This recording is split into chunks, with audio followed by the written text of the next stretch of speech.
The one, the only, the classic Halloween. Halloween night. A small American town.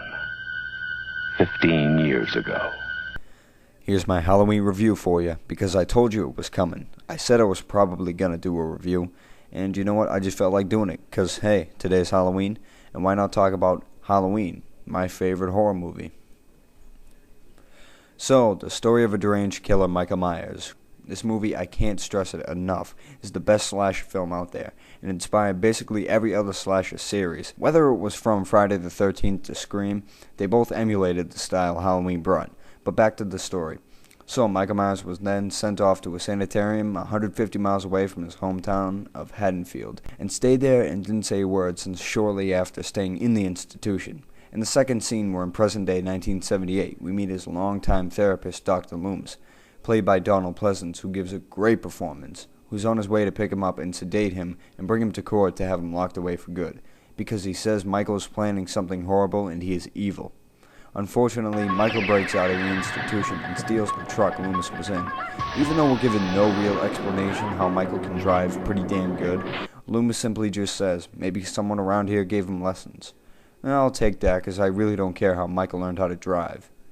So Michael broke out on October 30th. Now we're brought to Haddonfield on Halloween, where we're introduced to Laurie Strode, a young high school girl who's the smart one out of her group of friends, her other friend Annie being the cool one, and her friend Linda being the slut. And yeah, she does fuck someone in the movie.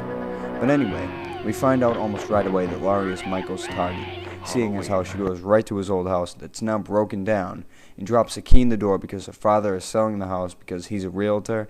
And there we see Michael Myers standing in the shadows of the door, looking at her, and breathing heavily for some weird reason. Through the course of the movie, it's Michael just slowly stalking her, creeping her out and being slick and moving like a quick son of a bitch and scaring the shit out of them.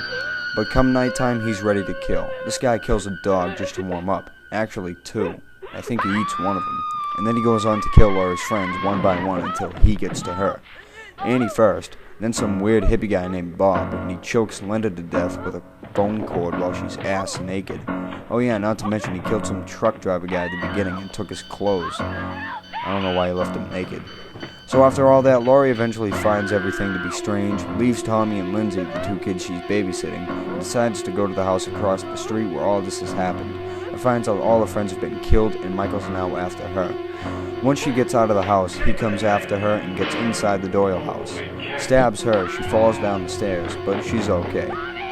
But no, he's still alive, and he comes after her again, and then she stabs him in the eye and then in the heart with a huge-ass kitchen knife that he was using, and the bastard still won't die.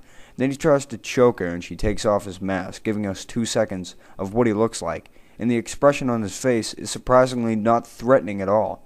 But then Loomis comes, shooting him 7 times. He says 6, but I counted. It's 7. And Michael falls off a balcony onto the ground, and it's all over. Oh, wait. No. Oh, he's still alive. Well, that was the end of the movie, though. But that great ending scene brought upon way too many crappy sequels, even though I still enjoy watching them. So now that I basically explained the whole plot, I just want to go into how influential it was into the movie business. Seeing as how this wasn't a big Hollywood blockbuster when it was in production, not much was probably expected at the time. But if you listen to the radio spots from the 1970s of Halloween, you would think it was made by a big company for a shitload of money. But no. So just to give you the right idea about it, here's a radio spot from the 1970s. Halloween. Newsweek magazine calls it a superb exercise in the art of suspense, the most frightening flick in years. Halloween. The Chicago Sun-Times says it's so scary, I would compare it to Psycho. It's the kind of picture, says the Chicago Tribune, that forces you to sleep with the lights on. A masterpiece, says New York's New Times. Halloween, from Compass International, rated R. Notice how all this commotion came over one of the most low-budget movies ever made in that time. Not to mention, for a long amount of time, this was the highest-grossing film for a low budget.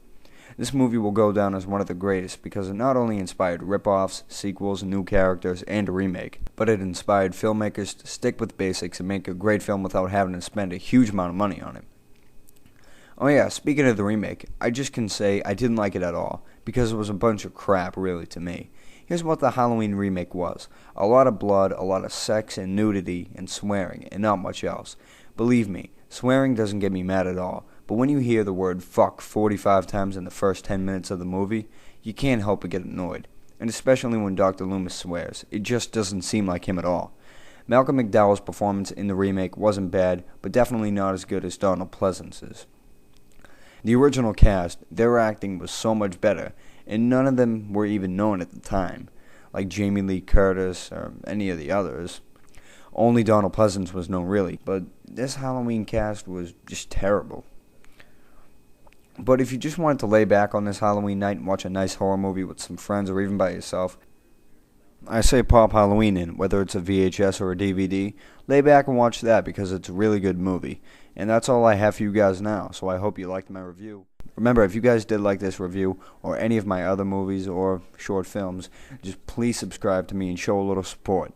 Thanks. And don't forget to rate and comment on these videos to tell me what you really think. So yeah, happy Halloween and I'll see you soon. Making movies, making music and fighting.